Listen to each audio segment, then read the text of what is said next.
First level. Balustrade. Lower register. Jataka. The Buddha's past birth stories. Part 2. Final. Cross-section of the Borobudur Temple. Locations of the panels.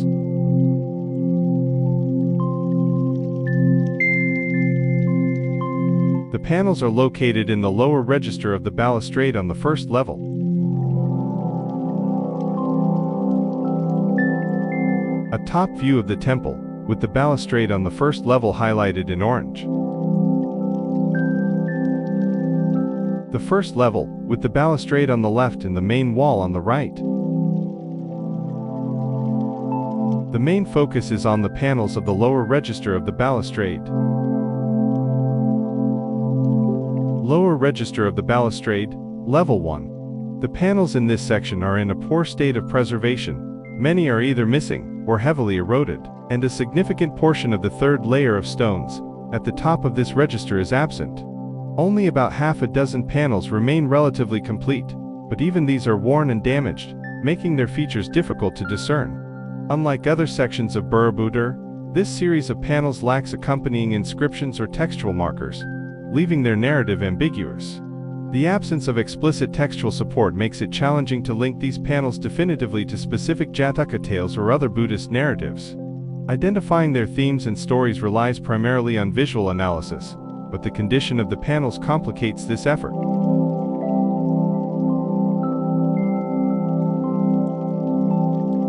The main wall on the right, featuring upper and lower registers, and the balustrade on the left, also with upper and lower registers. Note how the panels in the lower register of the balustrade are eroded and incomplete. Another perspective of the incomplete panels. Another view showing areas where the panels are completely missing. Given the poor condition of the panels, a basic description of what can be observed is provided in the following discussion. However, the narrative can only be inferred, and while some sequences are occasionally discernible, they remain largely elusive. Panel 53. The king presented with a child. Despite significant damage to this panel, enough details remain to discern the scene. A child, seated on a lotus lap, is being presented to a figure of authority on a raised seat. Behind the woman, an attendant holds a bowl filled with offerings. Panel 54. Worshipping a Stupa. In this corner panel, a figure is seated on an unusually high seat, with an adorned woman standing behind him, and 3 individuals sitting on the floor in front. The focus was likely on the stupa. On the right, a small yet intricately decorated stupa is depicted, before which people kneel, presenting offerings of a flower and incense. Panel 55. Sitting with the king. Little remains of this panel, but one intriguing detail stands out. The visitor is depicted sitting at the same height as the person he is visiting. This is exceptionally rare in these panels, making it all the more unfortunate that so much of the scene is lost. Panel 56. Worshipping a Stupa. A group of Brahmins is gathered in worship around a stupa, of which only a small portion remains intact. On the left, one Brahmin holds a pot and stirs it with a ladle. Just in front of the stupa, an unusual detail stands out. Someone has placed his foot on its lower level. Due to the damage, the reason for this remains unclear. Panel 57. Visiting the king. This panel is heavily damaged and worn.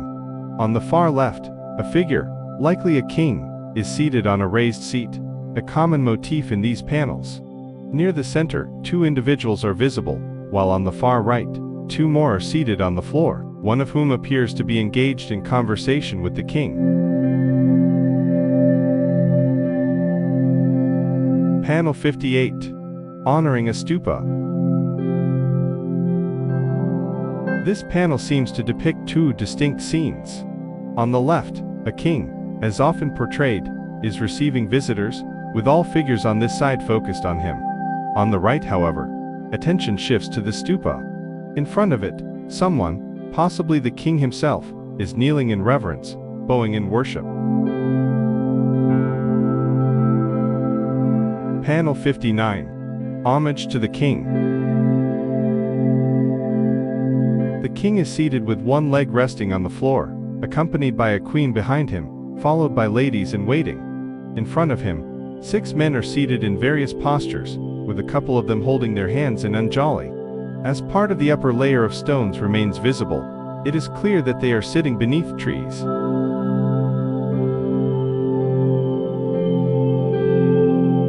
Panel 60. Worshipping a stupa. At the center of the panel, a small yet intricately decorated stupa is depicted, surrounded by people who are either standing or kneeling with offerings.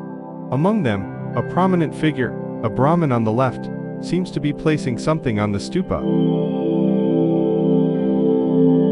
Panel 61. Bodhisattvas meet with the king. In this corner panel, a king and his queen are depicted receiving visitors who, based on their headdresses, appear to be either bodhisattvas or devas. On the right side of the panel, a monk stands before a temple. It remains uncertain whether both sides belong to the same scene or represent two distinct events. Panel 62. Worshipping a stupa. To the left of the center, another stupa is depicted, though the carving is heavily worn and damaged. As usual, a gathering of people surrounds it bringing offerings. The presence of a tree on the left indicates an outdoor setting. Panel 63. 10 men visit the king. Another scene depicting a royal visitation. This time, the king sits alone on his seat, while the women remain behind him on the floor. In front of him, 10 young men are gathered, with a few at the front wearing distinctive headwear.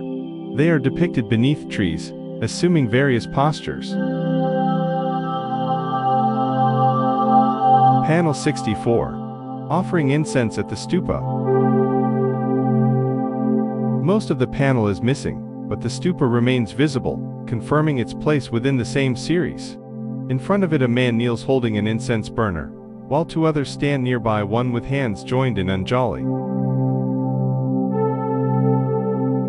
Panel 65. A king with 3 visitors. King sits on a large cushion, accompanied by 2 women behind him, one holding a small bowl. In front of him, 3 young men are seated. The one closest to him holds his hands in anjali, while the one on the far right appears to be holding an axe. Panel 66. Music at the stupa. Another stupa scene unfolds here. Musicians on one side play drums and flutes, while on the left, others carry plates filled with flowers as offerings. Between these 2 groups stands a figure, likely a dancer. In front of the stupa, a young man kneels, holding a flower in his hands.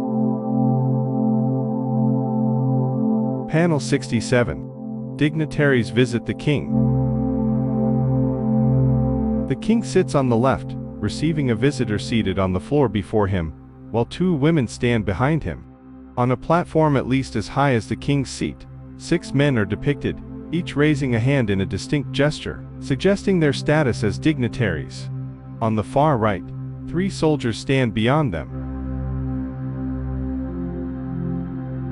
Panel 68. A procession to a temple. In this corner panel, a procession of 8 individuals moves toward the temple, led by one carrying a lotus as an offering. Though their attire is finely detailed, their heads are either missing or heavily worn. The temple itself is modestly adorned. Panel 69. Visiting a stupa. This scene features a stupa with 3 visitors approaching it. Notably, flowers are depicted falling from the sky in the top right corner. One of the visitors carries a long lotus stalk. 70. The king receives a Bodhisattva. In this panel, the king is depicted extending his hand forward, while his queen reclines behind him. The principal visitor appears to be a Bodhisattva, as suggested by the distinctive hairstyle. Panel 71. A hunting party in the wilderness. On the left, a group of 9 men is depicted walking to the right, carrying long bows. Beside them, a wilderness scene unfolds, featuring stylized rocks, likely representing mountains, and scattered trees. On the far right, a small group of deer is visible, though it remains uncertain whether they are the intended targets of the hunt. Panel 72. 3 scenes with a monk. This panel seems to be divided into 3 scenes. On the left, a monk is crouching and speaking to a lady dressed in fine attire. In the middle, the monk and the lady are walking towards the right. On the right, 2 monks are depicted in front of a temple. The scenes are set in a wilderness, surrounded by rocks and trees.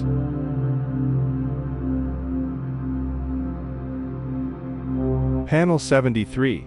Visiting a king and worshipping a stupa. Previously, the 2 scenes, visiting a king and worshipping a stupa, were depicted on separate panels, but here they are combined into one. The sequence concludes with the next visit, followed by the worship of a Bodhisattva. Panel 74. Visiting the king.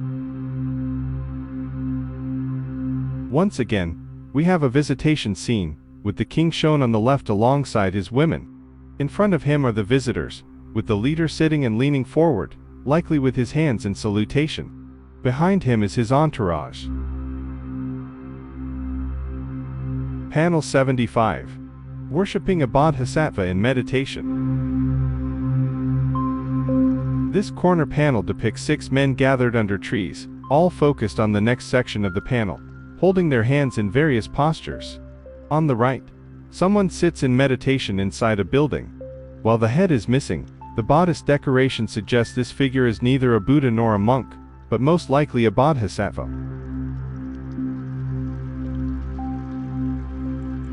Panel 76. Giant fish. A stylized depiction of a body of water is shown, with 2 fish, one much larger than the other. Flowers float on the surface of the water.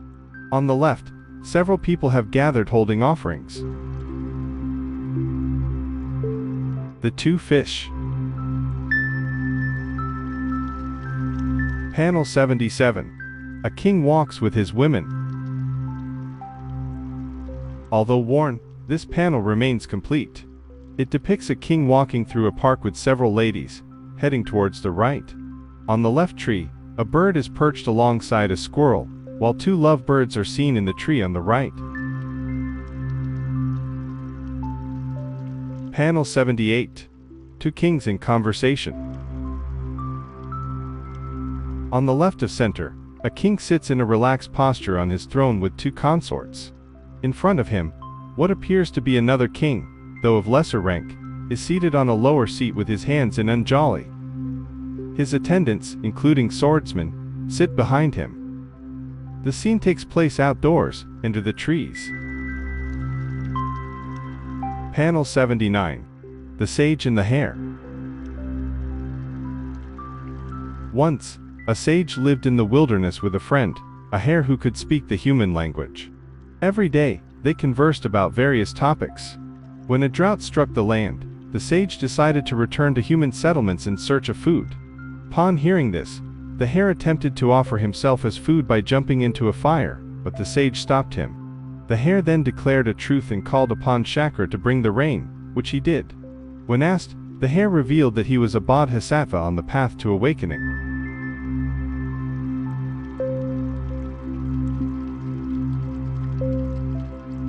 Three scenes are depicted in this panel.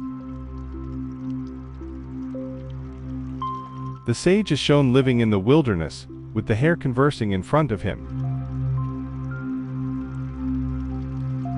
The fire into which the hare tried to sacrifice himself is portrayed.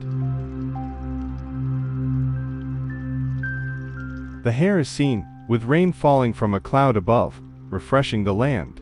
Peacocks, which are associated with rain in Indian thought, are also included. Panel 80. A game of dice. This panel features two scenes, though their connection is unclear due to damage on the left.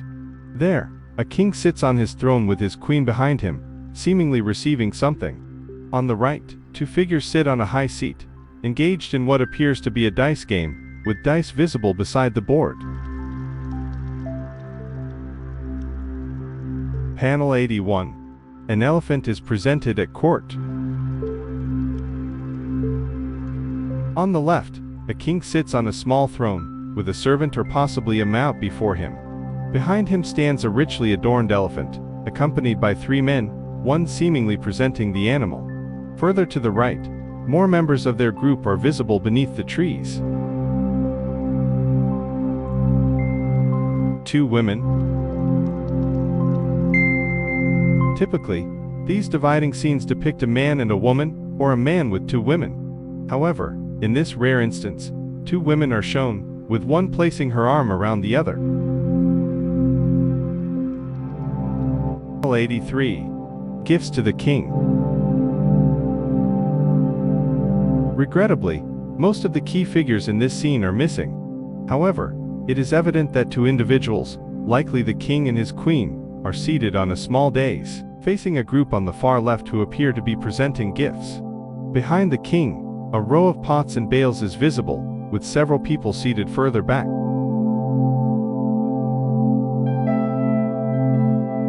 Panel 84. Monks visiting the temple. 7 monks are seated on the ground, most with their hands in anjali.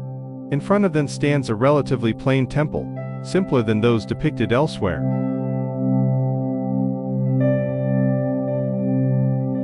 Panel 85. A reception at court. Although the panel remains intact, much of the carving is heavily worn. A group of finely dressed men sits before the king and queen, who are seated on a podium. The visitors' tall headdresses suggest they are either kings or possibly Bodhisattvas.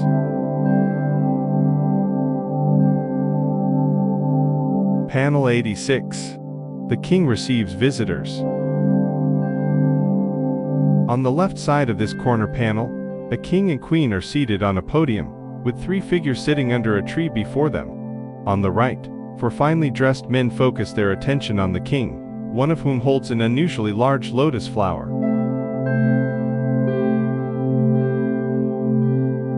Panel 87. 10 visitors to a king.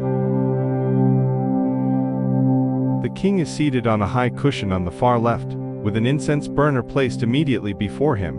A long line of 10 visitors follows, some bearing gifts while others hold their hands in reverence. Panel 88. 8 visitors to a king.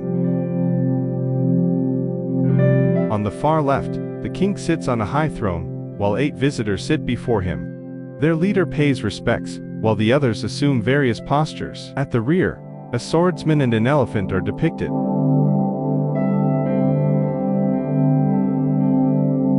Panel 89. Dancers and a gamelan. Though the top row of stones is missing, making some details unclear, dancers can be seen at the center. On the right, there is a notable depiction of a gamelan, accompanied by a drummer and another musician striking a bell. Panel 90. Offerings at a stupa. At the center of the panel stands a small yet intricately decorated stupa. To the left, a group of musicians and possibly dancers is depicted, while on the right people kneel in devotion, offering garlands and other items, with many holding their hands in reverence. Panel 91. Bringing a child to a king. On the left, a king sits comfortably on a raised seat within a pavilion. In front of him, a nurse presents a child, followed by other women. Beyond them, a line of male figures is depicted beneath the trees. Panel 92. Visiting the reliquary. The child appears again in this panel, seated between the king and another figure, while someone stands before them. To the right, a pavilion houses a large round object, possibly a casket or reliquary, adorned with garlands and a prominent flower. Flowers fall around it, and two censers burn on either side. Panel 93. Making offerings at a temple. In this corner panel, four men adorned with necklaces and earrings move toward the temple on the right, carrying various offerings, including a large lotus held aloft by one of them. In front of the elaborately garlanded temple, a monk sits on his haunches, holding a lotus in his hand.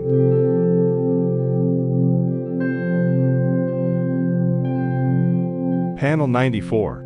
A monk teaches a large retinue. On the far left of this wide panel, a monk, possibly the same as in the previous panel, is seated on a large cushion, his hand raised in a teaching gesture. Before him sits the king, followed by four noble women adorned with elaborate hairstyles. Beyond them, servants and other figures are depicted beneath the trees. Panel 95. Presenting a child. On the far right, a grand building stands with a large gateway in front of it. To the left, a male figure, seated at the same level as a woman holding a baby, appears to receive the child from her. However, due to damage, his identity remains uncertain, though he is unlikely to be a king. Behind the woman, several figures line up, bearing various gifts. Panel 96. Giving a garland. This panel is heavily damaged, obscuring the figure seated on the high cushion to the left. However, in front of him, two devotees are visible, bringing a garland and other offerings. Panel 97. A monk and a temple. This panel is also significantly damaged.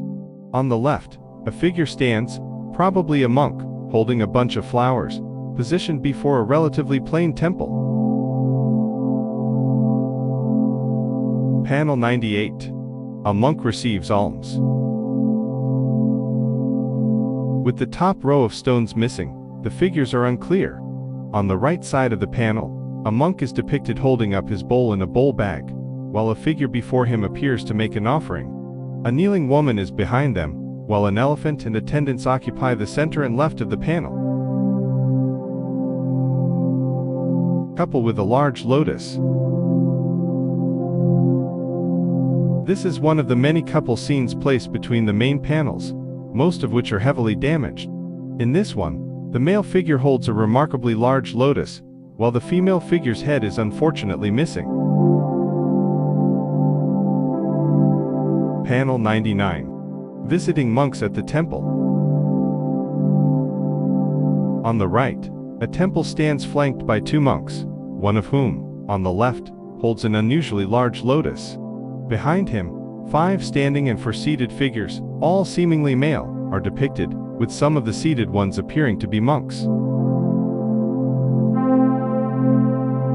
Panel 100. Presenting a child to the king. Corner panel. The king's figure is largely broken, with the head missing entirely. He is flanked by 2 consorts. Below and in front, a child is being presented, with one consort reaching out toward him. On the right, 4 standing figures hold gifts, while small trees on the left suggest an outdoor setting rather than the palace interior. Panel 101. Holding the standard aloft. On the left, 4 figures stand, at least one holding an offering.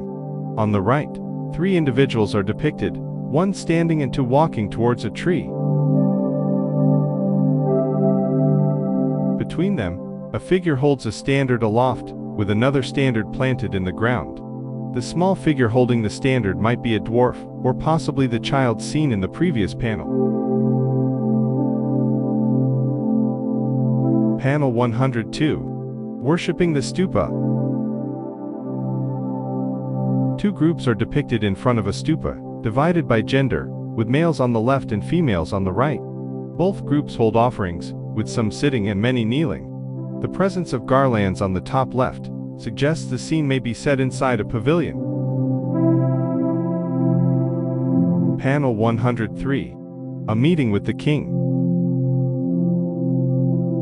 This panel is notable for the unusual depiction of the king and his guests sitting at the same level. Due to the missing stones on the guest's side, it is unclear who they are or if they are led by another king. However, the figure in question is shown paying respects to the king. Panel 104. A gathering of monks. On the left, there may be a building or possibly a gate. In the center, a group of monks gather, while on the right 3 individuals are seated inside what seems to be a separate building. One of the men has his hair styled in a bun. A rakshasa. Most of the couple panels seen depict a wealthy man and his consort, with occasional depictions of 2 people of the same sex.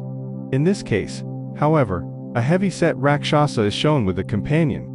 Unfortunately, not enough of the companion remains for the sex or type, whether human or not, to be determined. Panel 105. An elephant meets with monks. On the right, 2 monks are depicted, one holding a staff. In front of them, leading a procession, stands an elephant. To its left, the figures are dressed in noble attire. Panel 106. Worshipping at a temple. Slightly right of center, a temple is depicted, surrounded by people with offerings.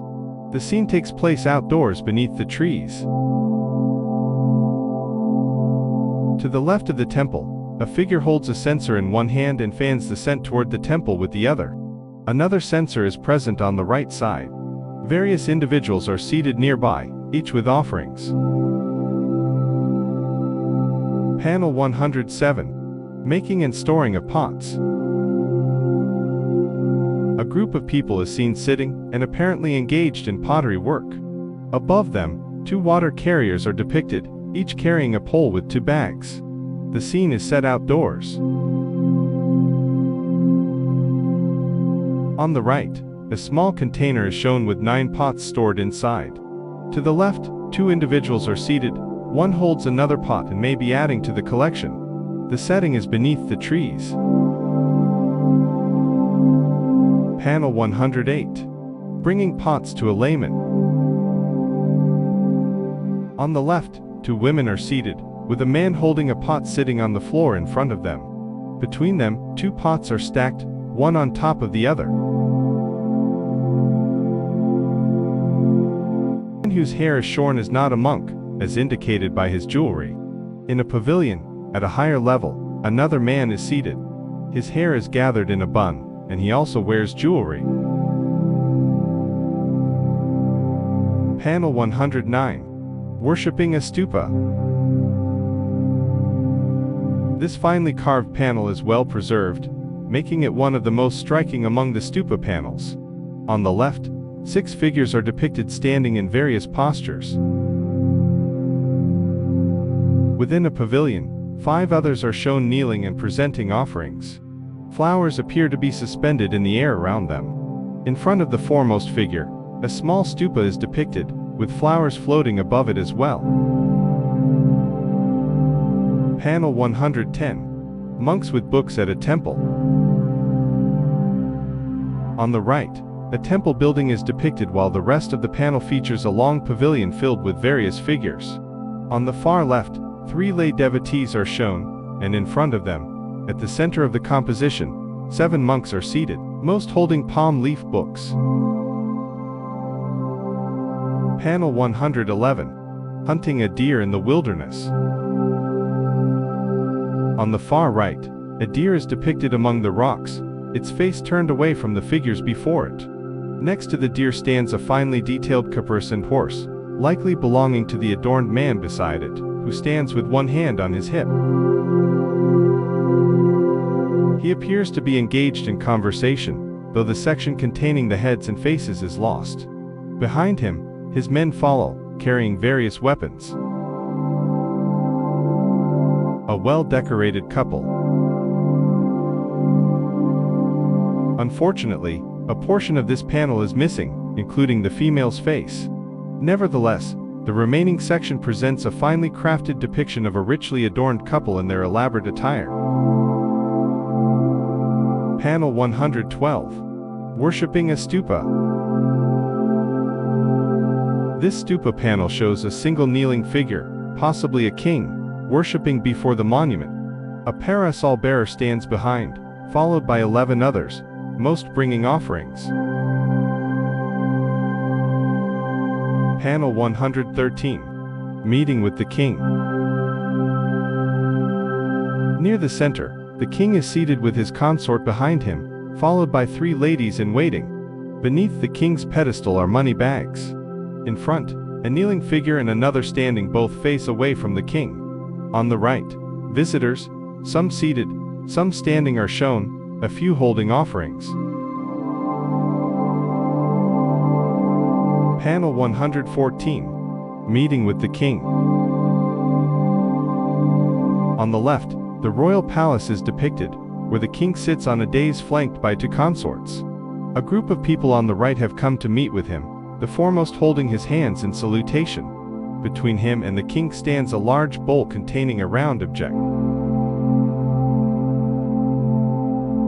Panel 115. A chariot and horses. Much of this panel has been lost, but the surviving portion reveals a chariot with horses on the left, likely carrying a royal figure. Several attendants or onlookers are positioned nearby. On the far right, 2 individuals are seated on the ground. Panel 116. Meeting with the queen. A queen is seated prominently within a pavilion, gracefully holding a lotus flower. Before her, several nobles adorned in elaborate attire have gathered to pay their respects. Their presence within a pavilion of their own further underscores their elevated status. Panel 117. A nun receives ordination. 2 nuns sit on a pedestal, seemingly engaged in conversation with another nun seated before them, identifiable by the cloth draped over her shoulder. This may represent an ordination scene, with the 2 nuns acting as preceptor and teacher, and the one before them as the ordainee. On the right, lay devotees are present, bringing offerings. Panel 118. Worshipping a Stupa. 5 women kneel in front of a stupa depicted on the right side of the panel. One raises a lotus, while the leading figure holds a censer. The stupa itself is richly adorned, and stands on a lotus pedestal, flanked by 2 standards. To the left of it, a flowering shrub in a decorative stand, adds to the scene's elegance. Panel 119. A child is brought to the king. A large palace is depicted on the left, though much of it is now missing. In front, a king is seated with his consort, and a group of women are presenting a child to the king. As is often depicted, the king sits in a relaxed posture, his hand resting on his consort's thigh. Panel 120. A large group visit a king. This is one of those ensemble scenes, where the Borobudur sculptors truly shine. Each figure appears to possess a distinct personality. The gathering is assembled before a king, who sits elevated on a high seat to the right, with a large cushion placed in front of him. His consort is seated behind him. Panel 121. A very damaged panel. Most of this panel is missing, but what remains shows 4 individuals seated on the floor on the left, holding offerings and engaged in worship. They were likely meeting with a king. Panels 122 and 123 are missing. Panel 124. Some women visit the king. The scene takes place inside a decorated pavilion, where a king sits with his consort on a raised seat, as is often depicted. An attendant is behind them. In front, several women are kneeling or sitting on their haunches. Panel 125. A procession of women. The left-hand side of the corner panel. The panel is part of a corner panel, and shows a procession of noble women moving to the right. There is an interesting vignette is the panel showing 3 women on the left inspecting something one of them is holding, though we cannot make out what it is. Panel 125. A monk worships at a temple. The right-hand side of the corner panel. The right-hand side of this corner panel shows a monk kneeling down in front of a temple with his hands held in reverential salutation. The temple building itself is rather simple in design, and here as in many places, the whole top row of stones is missing. A man and 2 consorts. In the center, a well-dressed man with large earrings is flanked by his 2 consorts, one on each side. One of the consorts holds a large lotus flower. Panel 126. 2 teaching scenes. This panel appears to depict 2 distinct scenes. On the left, a Brahmin sits in a pavilion with his wife, seemingly instructing 2 other Brahmins seated on the ground beneath the trees. On the right, a laywoman is shown seated in a pavilion, teaching a group of other laywomen, who have arrived carrying palm leaf manuscripts. Panel 127. Gifts for nuns. The central figures in this panel are 2 prominently depicted nuns, shown kneeling within a pavilion erected before a temple. Approaching them is a group of laywomen, bearing robes and other offerings as gifts. A censer is placed between the 2 groups. Panel 128. A nun teaches Dharma. This is the final panel in the series along the lower register of the wall. It depicts 2 nuns kneeling inside a pavilion, with a censer placed between them. The nun on the left holds a palm leaf manuscript, typically a sign of a student, while the nun on the right is evidently engaged in teaching.